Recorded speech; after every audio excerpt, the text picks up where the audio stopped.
Salam, hər vaxtınız xeyir olsun, əziz tamaşaçılar. CBC Sporta baxırsınız. Ay Həkim efirdədir. Studiyada doktor Tutu Zeynalovadır. Bugün növbəti qonağımızla çox maraqlı mövzu ətrafında söhbət açacağıq. Əslində, bu mövzular mənim özüm üçün də maraqlıdır və əminəm ki, siz də bugün elə bayram günlərində, tətil günlərində bizə ayırdığınız bu 40 dəqiqəni maksimum səmərəli keçirəcəksiniz. Çünki biz evdə təcili tibbi yardımdan danışacağıq.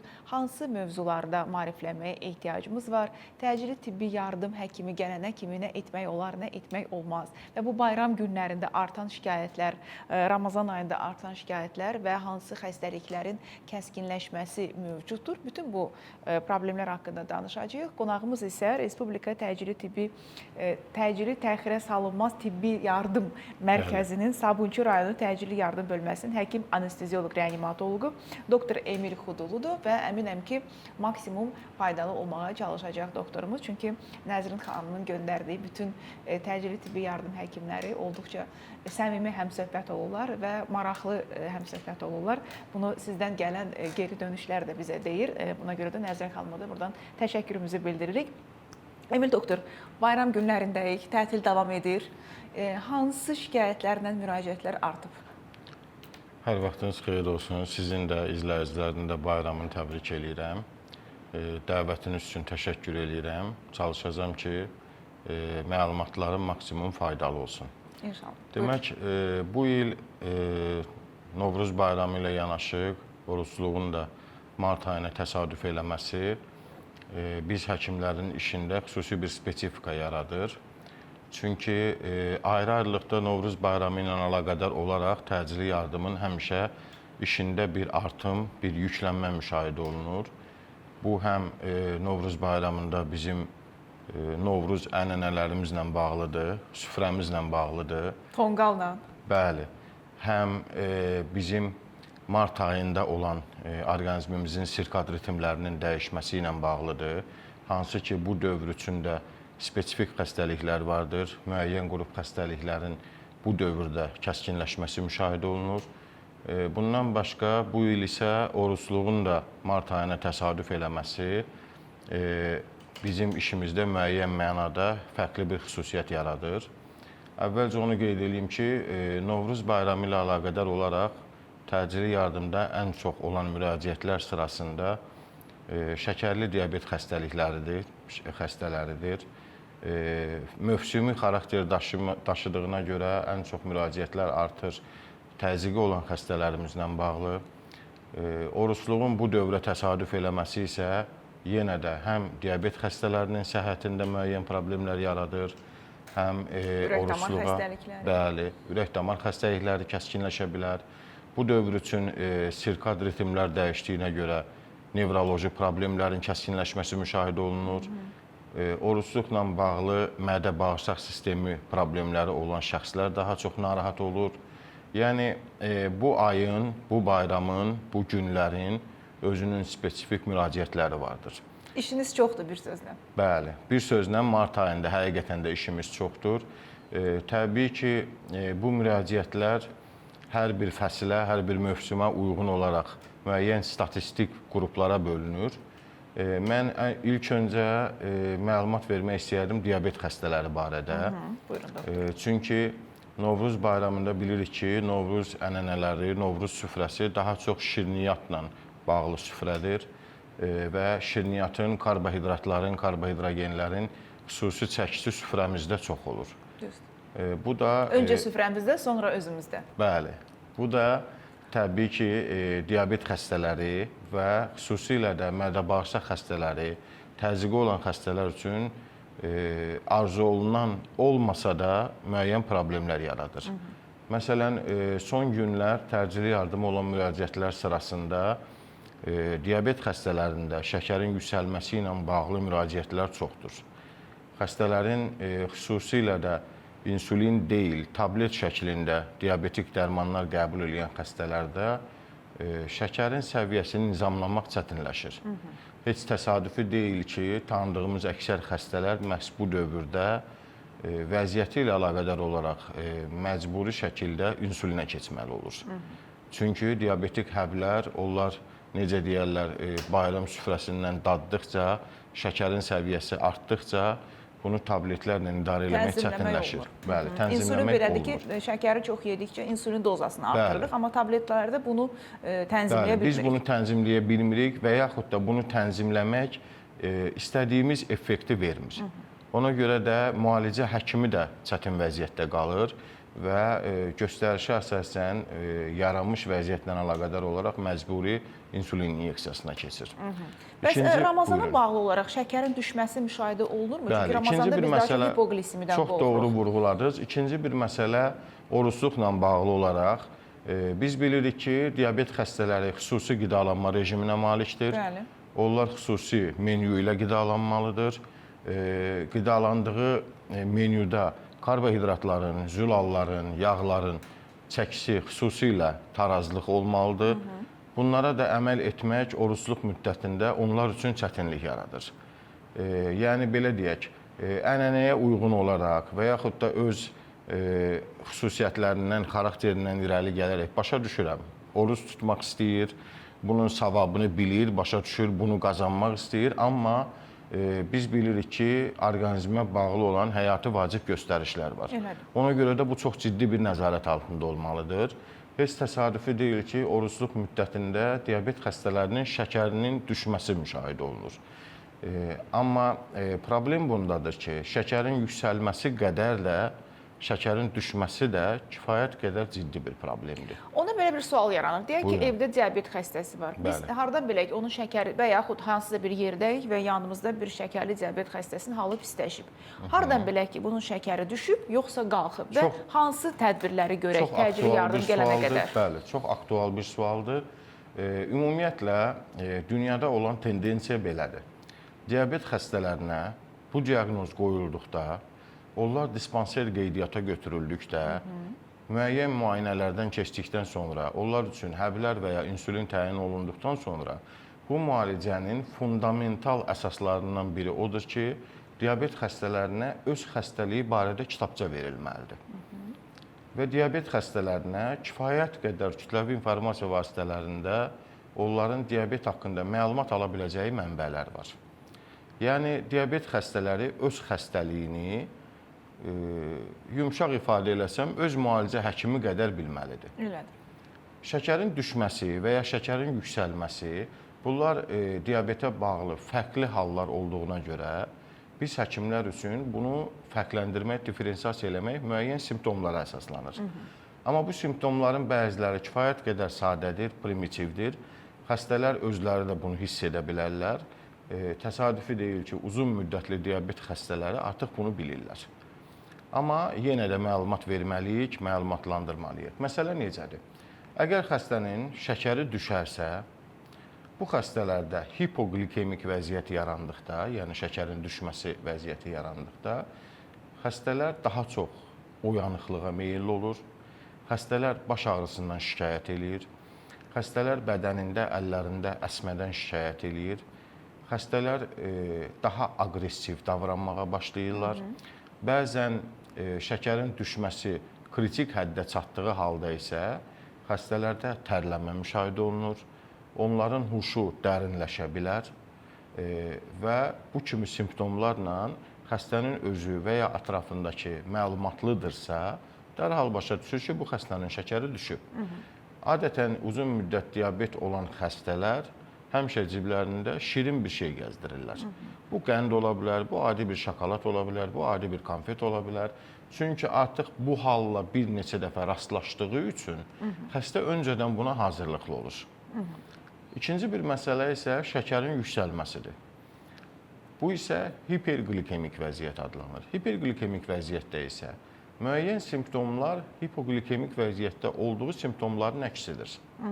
Məsələn, şəkəri yüksəlmiş xəstənin dərisi daha çox quruyur, xəstə aqressivlik göstərmək əvəzinə yuxuya meyilli olur, halsızlaşır, xəstədə tormozlanma müşahidə olunur. Hər iki halda isə oxşar olan simptomlardan biri odur ki, xəstə yerləşdiyi yerə, məkana görə orientasiyanı itirir. Bəzən xəstəyə biz sual veririk, xəstə bizim sualımıza ümumiyyətlə adekvat bir cavab vermir. Məsələn, məkana görə, yerə görə, zamana görə orientasiyası pozulmuş bir xəstəyə sual verəriksə, siz indi hardasınız? xəstə sizə deyə bilər ki, bu gün ayın 4-üdür. Bu artıq nevroloji simptomdur. Ümumiyyətlə isə beyin dumanlanır. Bəli. Ümumiyyətlə isə şəkər xəstələri üçün belə bir ayrıcı spesifik simptomlar var. Dərisi qurudursa, xəstə yuxuculdursa, halsızdırsa, ehtimal ki, şəkər yüksəlmişdir.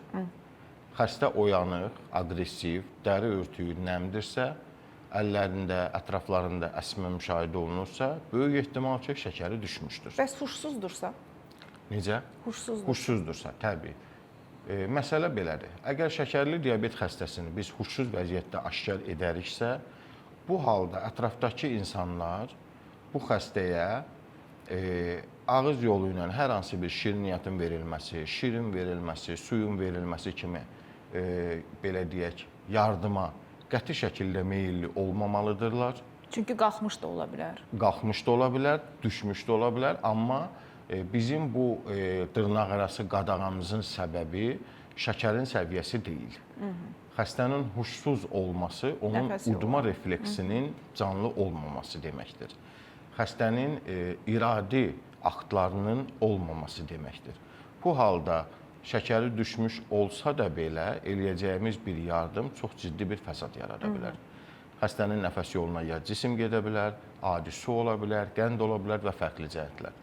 Ona görə də diabet xəstəsi huşsuzdursa, birmənalı şəkildə təcili yardım çağırılmalıdır və təcili yardım gələnə qədər bütün huşsuz xəstələr üçün təyin olunmuş həyat pozası deyilən bir poza var. Xəstə sol yanı üstə çevrilir və bu vəziyyətdə də saxlanılır. Bu halda xəstənin huşu olmadığı üçün onun öz dili, öz çəkisi ilə yana əyilir, nəfəs yolunun girişi açılır. Bu xəstənin əgər ağzında, nəfəs yolunda yad cisim varsa, özü öz ağırlığı ilə düşəcəkdir. Ona görə də huşsuz diabet xəstələrinə ən doğru yardım qeyri-tibbi şəxs tərəfindən, bəli, qeyri-tibbi şəxs tərəfindən, tibb təhsili olmayan bir şəxs tərəfindən ən doğru yardım budur. Bu halda xəstə sol yanı üstə çevrilməlidir və birmənalı şəkildə təcili yardım çağırılmalıdır. Aydındır, maraqlıdır. Və təzyiqi qalxan insanlarda çox olur və bilirik ki, həkim gələnə qədər biz müdaxilə etməyi sevirik. Hətta həkimə də bəzən göstəriş veririk. Yox, keçən dəfə bilirlədik, təzyiqi düşdü, istəyirsiniz bu dərmanı verin, bu iynəni vurun, isti su qalmır, limonlu su qalmır. Əslində elə etməliyik, sadəcə doğru yardım etməliyik. Bəli, isti su qalmır, vannalar qalmır, limonlu su qalmır. Limonlu suyun təzyiqi salmadığını deməkdən yorulmuşuq, amma hələ də buna inanıb və burada yəqin ki, plasebo effektini görürük. Biz olsun, o da bir effektdir. Əsas o da təzyiq düşsün. Burada təzyiqi qalxmış bir xəstəyə həkim gələnə qədər nə etmək olar, nə etmək olmaz? Aydındır. Deməli, bu məsələdə il boyu demək olar ki, təcili yardımın çağırışlarının statistikası sırasında ilk yerlərdədir. Çünki təzyiqlə bağlı xəstələr ümumiyyətlə Bakı şəhərində çoxdur. Bunların böyük əksəriyyəti öz xəstəliyinə ciddi yanaşmaması səbəbindən yaranır. Böyük əksəriyyəti müalicəyə düzgün əməl etməməsi səbəbilə, böyük əksəriyyəti verilən təyinata düzgün əməl etmir. Bir qismi isə ümumiyyətlə verilən tapşırıqları yerinə yetirmək əvəzinə başqa birinin təklifi ilə müalicə eləməyə çalışır. Başqasının dərmanını içir. Qohumumda belə idi, başqa bir tanıdığım şəxsdə belə idi. Bu da nəticə etibarilə təcili yardımın iş yükünü artırır. Təzyiqi olan xəstələrdə yüksək təzyiqlə bağlı xəstəyə göstərilən yardımların bir neçə kateqoriyası var. İlkin kateqoriya xəstənin özünün özünə edəcəyi yardımdır. Bu da kifayət qədər informativ bir yardımdır. Xəstələrimizin əksəriyyəti bununla bağlı informasiya vasitələrindən mənbələr aşkar edib, oxuya bilər, məlumatlı ola bilərlər. Məsələ necədir? Əgər xəstənin təzyiqi yüksəlibsə, bizim üçün önəmli olan nədir? Təzyiqi yüksəlmiş şəxsin sadəcə təzyiqi mi yüksəlib, yoxsa yüksəlmiş təzyiqin törətdiyi fəsad da varmı? Məsələn, xəstələrdən birinin təzyiqi yüksəkdir, amma xəstənin ciddi bir nevroloji, kardioloji simptomları, şikayəti yoxdur. Biz bunu ağırlaşmamış fəsadlaşmamış hipertenziya kimi qiymətləndiririk. Bir qism xəstələrdə isə təzyiq yüksəldikdə müəyyən simptomlar meydana gəlir. Misal üçün? Bəli, nevroloji xəstədirsə əgər əvvəlcədən bu təzyiqin yüksəlməsi nevroloji problem yarada bilər. Bu ola bilər şiddətli baş ağrısı, bu ola bilər qusma, bu ola bilər görmənin bu və ya digər dərəcədə pozulması, baş gicəllənmə çox xarakterik simptomlardan biridir. Bundan başqa daha ciddi hallarda isə beyin qan dövranının pozğunluğu, yəni insultlar yarana bilər. Xəstələrimizin özünə göstərəcəyi yardım, belə deyək ki, iki qrupdur. Birinci qrup qeyri-tibbi yardımdır. Bu daha çox fiziki üsullarla, fizioterapevtik üsullarla təzyiqin salınması cəhdləridir. Bu artıq bütün dünyada qəbul olunmuş normadır. Bu tendensiya arzu olunandır, tövsiyə olunandır. Məsələn, xəstənin ayağını isti vannaya qoyması, xəstənin təzyiqi yüksəkdirsə, uzandığı halda başının altını bir qədər hündür etməsi, xəstənin təmiz havaya çıxması, tənginəfəslik kimi şikayətləri varsa, xəstənin mütləq oturaq halda olması və s. Dərman yardımına gəldikdə isə bütün dünyada yüksəlmiş qan təzyiqinin salınması üçün xəstənin özü tərəfindən qəbul edə biləcəyi ən təhlükəsiz dərman olaraq qəbul olunmuşdur kaptopril. Xəstələr daim yüksək təzyiqi olan xəstələr yanında kaptopril olmalıdır. Dil altına mı qoyurlar onu? Bəli. İstər evində, istər iş yerində, istər maşınında və ya bir yerə gedəcəksə, gedəcəyi yeri mütləq özü ilə aparmalıdır. Burada başlamaq lazımdır. Kiçik dozalardan 25 mg-lıq dozadan başlanmalıdır. Xəstə bunu su ilə daxilə də qəbul edə bilər. Əgər təzyiq yüksəkdirsə, bəli, dil altına və ya çeynəmə şəklində də qəbul edə bilər. Ümumiyyətlə, təzyiqi yüksək olan şəxsə təcili yardım çağırılırsa, təcili yardımın gəlməsinə qədər mütləq bu dərman şəxsə verilməlidir. Burada məsələ nədir? Biz bir sıra çağırışlarda təbii ki, bu suallarla üzləşirik. Bu, belə deyək, dırnaqarası iradlarla qarşılaşırıq. Mən kaptopril istifadə eləyəcəkdimsə, təcili yardımı niyə çağırırdım? Ona görə də biz təcili yardım əməkdaşları xəstələri bu barədə maarifləndirməliyik. Məsələ nədir? Xəstənin təcili yardım çağırdığı halda onun ünvanına çatana qədər xəstənin kaptopril sırasından olan dərmanları qəbul etməkdə məqsədi təzyiqini salmaq deyil. Məqsəd təcili yardım gələnə qədər daha yüksək qalxıb baş verə biləcək hər hansı bir fəsadın qarşısını almaqdır. Fərz eləyək ki, xəstənin təzyiqi 200 civarındadır, fəsadlaşmış deyildir, xəstənin ciddi bir şikayəti yoxdur. Sadəcə bir balaca narahat olduğuna görə təzyiqini ölçür və müəyyən eləyir ki, 200-dür. Bu, kaptoprili qəbul etmir, təcili yardımı çağırır. Təcili yardımda həmin ərəfədə fərz eləyək ki, hər hansı bir əsassız çağırışdadır. Bu da kifayət qədər böyük bir problemdir bizim üçün. Əsassız çağırışdadır və təcili yardımın bu ünvana çatması 20-25 dəqiqə zaman alır. Bu 20-25 dəqiqə müddətində bu xəstədə beyin qan dövranının kəskin pozğunluğu olacağının bir qarantisi yoxdur. Düzdür. Amma xəstə təcili yardımı çağırdığı halda bu dərmanı qəbul edirsə, təcili yardımın çatacağı bu müddət ərzində artıq bu nevroloji risk azalır. Həyat qurtarıcı olur bəzən. Mən çox üzr istəyirəm, biz reklamlara ayrılmalıyıq. Daha sonra maraqlı söhbətimizi davam etdirəcəyik dostlar. Verilişimizin baş sponsoru Ştada şirkətidir. Kalsium D3, Nikomet, portağal və limon dadlı çeynəmə tabletlərini isə təqdim edir. Kalsium və D vitamini defisitinin profilaktikası məqsədi ilə həmçinin kalsium və D vitamini defisiti riski olan pasientlərdə osteoporozun müalicəsi zamanı əlavə terapiya qismində kalsium və D vitaminin qəbulu üçün nəzərdə tutulub. Kalsium D3, Nikomet 25 ildən artıq mövcuddur və sınanmış preparatdır. Hamilələr və 3 yaşından yuxarı uşaqlar da istifadə edə bilər. Təşəkkürlər baş sponsorumuz Ştada şirkətinə. Digər təşəkkürümüz idman həkimi Fərid Səlimovadır. Böyük Britaniya təhsili idman həkimi Fərid Səlimov müasir fizioterapevtik yanaşma ilə xidmətinizdədir. Diz, onurğa, çiyin, əzələ ağrılarından artıq daha tez və müasir idman yanaşması ilə müalicə oluna bilərsiniz. 055 318 83 94 əlaqə nömrəsidir. Biz davam edəcəyik, reklamlara baxırıq.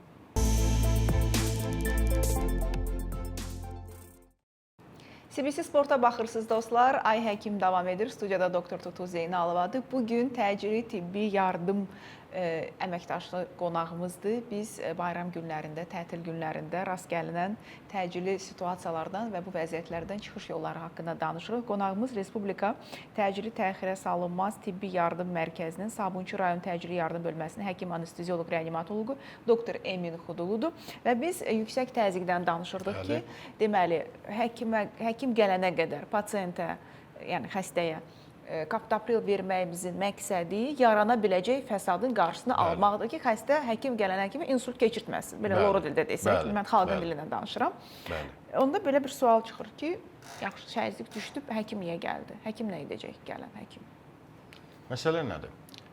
Deməli, xəstələrə təcili yardım briqadası gələnə qədər kaptopril verməkdən məqsədimiz baş verə biləcək fəsad riskini azaltmaqdır. Bu məsələnin birinci tərəfi. Məsələnin ikinci tərəfi, təcili yardım həkimi gələnə qədər həmin kaptoprilin təsiri nəticəsində xəstənin təzyiqi stabilləşərsə, bu artıq təcili yardıma ehtiyac yoxdur anlayışına gəlmir. Çünki təzyiq yüksək qalxdıqda xəstənin ciddi bir şikayəti olmasa da belə, bu xəstə təcili yardım həkimi tərəfindən ilkin nevroloji müayinədən keçirilməlidir. Dəyərləndirilməlidir. Bəli, dəyərləndirilməlidir. Fərz eləyək ki, bir qism xəstələrimizdə bu daha çox özünü göstərir. Xəstənin təzyiqi ölçülür. Məsələn, 180 civarında bir təzyiqdir. Xəstəyə bildiririk ki, ciddi bir şikayətiniz varmı? Xəstə bildirir ki, yox. Biz başa salırıq ki, xəstəyə ki, təzyiqiniz çoxdur. 180 artıq ciddi bir hipertoniyadır. Xəstə isə müəyyən səbəblərdən bunu norma kimi qəbul edir. Ki, mən artıq buna öyrəşmişəm. Mənim həmişə təzyiqim 160-170 mənim işçi təzyiqim budur. Mən bu təzyiqdə özümü yaxşı hiss eləyirəm. Bu xəstə tərəfindən dəyərləndirmədir.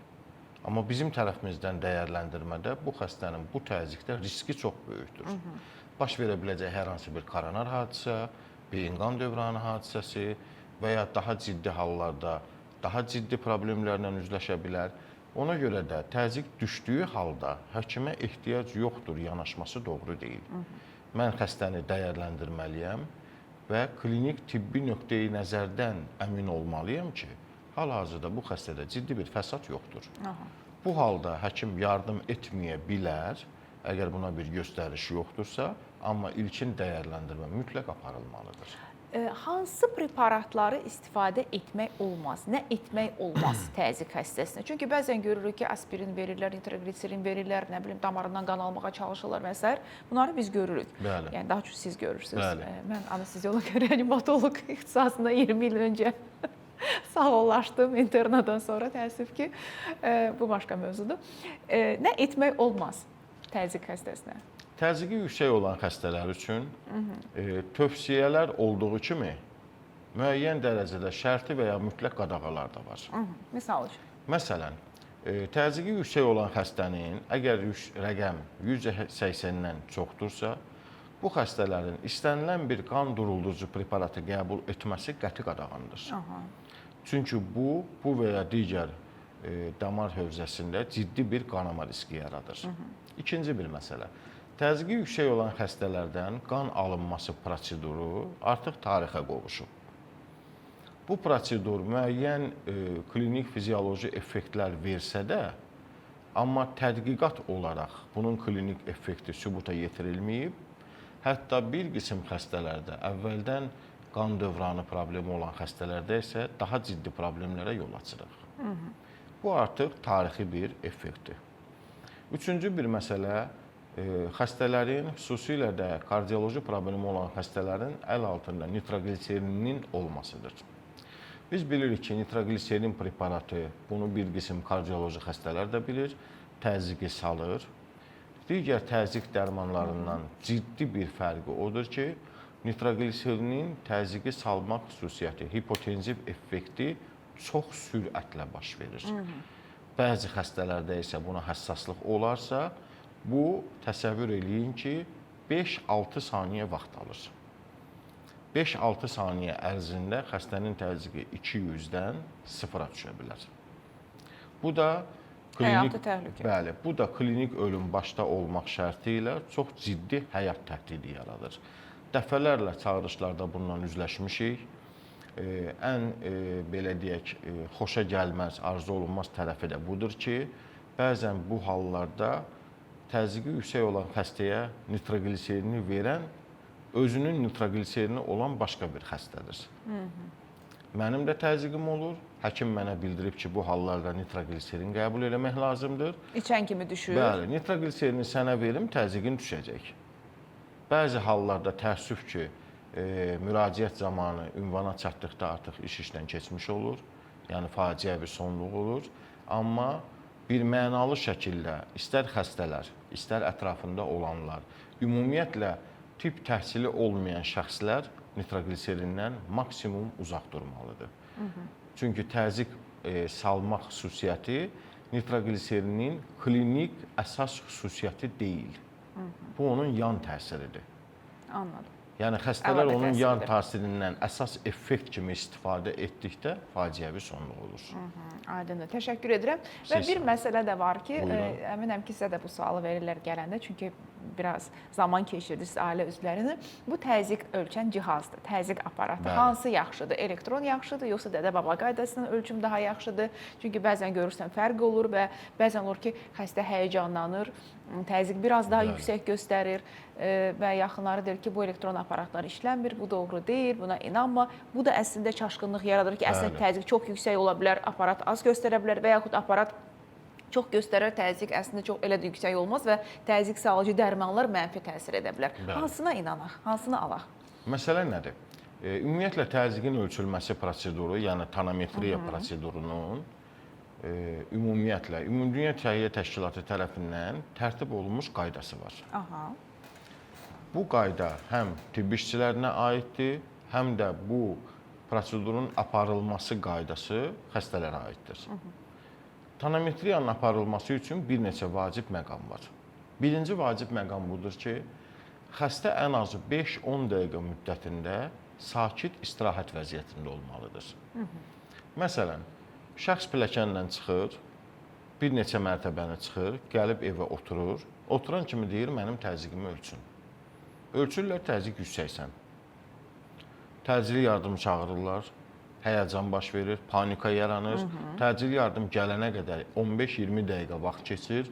Bu 15-20 dəqiqə müddətində xəstə oturduğu üçün sinir sistemi Sakitləşir. kifayət qədər sakitləşir. Təcili yardım gəlib təzyiqi ölçür, məsələn 130. Və burada həkim tərəfindən haqlı irad 130 təzyiq, amma həkimə məlumat verir xəstə ki, yarım saat bundan əvvəl 180 idi. Bu məsələnin birinci tərəfi. Xəstə mütləq 5-10 dəqiqə müddətində dincəlməlidir. İkinci məsələ. Xüsusi energetik tərkibə malik içkilərin qəbulundan sonra təzyiqin ən azı 2 saat ərzində ölçülməsi doğru deyil. Bura aiddir tünd çay, bura aiddir kofe, bura aiddir energetik içkilər və ümumiyyətlə tərkibində kofein olan içkilərin hər biri. Alkoqol necə? Alkoqol da həmçinin. Həmçinin. Ona görə də bu içkilərin qəbulundan sonra olan təzyiqin ölçülməsində təbii ki, rəqəmlər səhv olacaqdır. Tütün İkinci- məhsulları bəs Bəli. aiddirmi bura? Siqaret. Bəli, bir mənalı Siqaretdən şəkildə. sonra da damarlar daralır. Bir mənalı bildiyim şəkildə, qədərilə. bəli. Biləsiniz ki, tütün məmulatlarının qəbulu bir siqaretin çəkilməsindən sonra təxminən 15-18 dəqiqə müddətində bütün damarlar spazm vəziyyətində olur. Bu spazmın götürülməsindən sonra isə orqanizmin tam sakitləşməsi üçün mən danışdığım, bildirdiyim yalnız bir ədəd siqaretdir. 45 dəqiqə müddətində orqanizm özünə gəlir. Bu da həmçinin təzyiqin ölçülməsində yanlış nəticəyə gətirib çıxardır. Növbəti bir məqam təzyiqin ölçülməsi ilə bağlı hansı qolda ölçüləcəksə, o qol mütləq üst geyimdən azad edilməlidir. Əgər üst geyim kifayət qədər dardırsa, kipdirsə, göstərilən ölçüm səhv olacaqdır. Növbəti məsələ sizin toxunduğunuz elektron və ya civəli manometrlərdən istifadə olunmasıdır. Elektron tonometrlərin özünə məxsus xüsusiyyəti ondan ibarətdir ki, bunlar elektron sistem olduğu üçün hədsiz dərəcədə həssasdır. Xəstənin emosional sferası, xəstənin oturduğu halda hətta vəziyyətini belə dəyişməsi, qolunu tərpətməsi, üst geyiminin olub-olmaması elektron tonometrlərdə təzyiqdə fərqli nəticələr göstərir. Maraqlıdır. Ona görə də elektron tonometrlərlə bağlı xəstələrin bilməli olduğu nədir? Ətraf mütləq qol, bazu nahiyəsi üst geyimdən azad edilməlidir. Xəstə təxminən 10 dəqiqə, 15 dəqiqə müddətində ya oturmalı, ya uzanmalıdır. Tam sakitləşməlidir. Bəli. Bu halda elektron tonometrlə ölçülməlidir. İkinci tövsiyəm, elektron tonometrlə ölçümdən sonra ən azı 10 dəqiqədən sonra təkrar ölçüm aparılmalıdır. Ard-arda ölçmək olmaz. Bəli, ard-arda ölçmək olmaz. Bu ard-arda ölçmək özü bir klinik effekt yaradır, emosional effekt yaradır. Bəzən olur ki, müraciətlər sırasında xəstə bildirir ki, doktor, son 1 saat ərzində 8-9 dəfə ölçmüşəm, təzyiqim arta-arta gedir. Bu artıq sırf emosional məsələdir. Bu halda xəstənin hər dəfə bu rəqəmi görməsi onun emosional sferasına təsir edir. Bu mənim anamda baş vermişdi. Çox uzağa getmirəm. Evdə tək olduğu vaxt ölçüb təzyiqini görüb yüksəkdir. Yüksəkdir. Burada məni çağırıb, buradan təcili yardım çağırıb. Hamı gələndən sonra oturdu ki, hər şey yaxşıdır, təzyiq düşüb. Biz başa düşdük ki, burada emosional o tək olduğu üçün qorxub ki, birdən mənə nəsə olar. Və sonra ölçdü ki, hər şey yaxşıdır, hər şey qaydasındadır. Elə də yüksək deyilmiş təzyiqi. O da yəni ard-arda ölçmüşdü. Yarım saat ərzində səhv etmirəmsə 5-6 dəfə ölçmüşdü. Sən demə, bu da təzyiqin nəticələrinə təsir edir. Bu məsələ çox aktual məsələdir. Bilirsiniz, necə ki biz deyirik, diabet xəstələri özü haqqında oxumalıdır, məlumatlı olmalıdır, maarifləndirilməlidir. Bu deyərdim ki, bütün xəstəliklərə aiddir. Hipertoniyası olan xəstələr də öz xəstəliyi barədə, təzyiqin ölçülməsi barədə, nəyi etmək olar, olmaz, bu barədə maariflənməlidir. Sualınızda qeyd elədiniz ki, bəs təzyiq xəstələrinə nə olmaz? Nə etmək olmaz? Bəli. Təzyiqi yüksək olan xəstənin qan duruldurucu preparatlar istifadə etməsi qadağandır. Təzyiqi yüksək olan xəstənin nitrogliserin və ya nitrat qrupu olan fərqli adlarda ola bilər, amma molekula olaraq nitrat preparatı istifadəsi qəti şəkildə qadağandır. Bu həyat təhdidi yaradır. Üçüncü məsələ, təzyiqi yüksək olan xəstənin yataqda düz halda uzanması, tam üfüqi şəkildə uzanması məsləhət deyildir. Başını qaldıraq. Tövsiyə olunmur, bəli. Mütləq başının altı təxminən 35-45 dərəcəli buzaq altında qaldırılmalıdır. Növbəti məsələ, təzyiqi yüksək olan xəstələrin ayağını vanna etməsi icazə veriləndir, lakin burada da bir istisna hal vardır. Əgər xəstələrdə hipertoniya ilə yanaşı aşağı ətraf damarlarında ciddi bir patologiya vardırsa, damar xəstəlikləri, flebitin olması, tromboflebitin olması və s. damar xəstəliklərinin olması vanna prosedurlarını qəti qadağandır. İcazə verilmir. Bu həm damar baxımından ciddi bir fəsad yarada bilər, bu həm də gözlənilməz ani tromb hadisələrinə, bəli, trombemboliyaya yol aça bilər. Maraqlıdır. Deyirlər, mart çıxdı, dərd çıxdı. Mart ayında çox olur ki, razısınızmı bu fikirlə? Təcili tibbi yardım stansiyasının həkimlərinin də belə başa düşürəm ki, işi mart ayında çox olur ki, bir tərəfdən şəkərburalar, qoğallar, hələ qışdan qalan şorabaları yeyib qurtarmaq lazımdır ki, bu da təzyiqi qaldırır. Bu tərəfdən oruç tutanlar, olar olmaz həkim məsləhəti olmadan, öz müalicə həkimlə məsləhətləşmədən öz başına xroniki xəstəliyi olanların oruç tutması, bu tərəfdən tətillər, yuxu rejimimizin pozulması, gec yatmağımız və s. Həkimlər özünü necə qorur? Heç olubmu ki, sizin də təzyiqiniz qalxsın? Çünki rahat olmur bu xəstələrlə işləmək. Çox bizim üçün artıq aktual olan bir mövzuya toxundunuz. Buyurun. Demək, mart ayında ümumiyyətlə həm Novruzdan əlaqədar olaraq, həm sirkad ritmlərlə əlaqədar olaraq çağırışlar çoxdur. Həkimlərin, xüsusilə də təcili yardım həkimlərinin işi çoxdur ona görə ki, mart tətilində bütün poliklinik ambulator müəssisələr işləmir. Yükün hamısı bizim üzərimizə düşür. Təcili yardım həkiminin də təzyiqi olur. Təcili yardım həkimləri arasında təəssüf ki, təzyiq xəstələri çoxdur. Yuxusuz qalırsınız çünki. Kardioloji xəstələrimiz çoxdur. Artıq bir çox həkimlərimiz aorta koronar şuntlama əməliyyatına məruz qalıb. İnsult keçirmiş xəstələrimiz çoxdur, diabet xəstələrimiz çoxdur. Amma bunlar bizim işimizə, necə deyərlər, mane olmur. Biz öz işimizdə, öz amalımızda hər zaman hazırıq.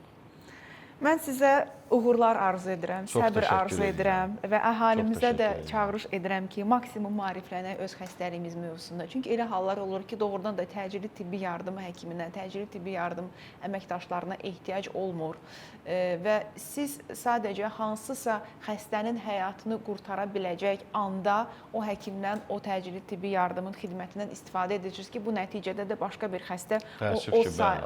o vaxt ərzində həyatını itirə bilər. Yəni daha vacib xəstənin yanında ola bilərsiniz. Mən istəyərdim ki, növbəti dəfə yaxşı olar ki, elə siz başlamışkən bu mövzunu davam edək. Nəzirə xanım yəqin bizi izləyir. Məmnuniyyətlə. Gələrsiniz hansı hallarda təcili tibbi yardım çağırmamaq olar?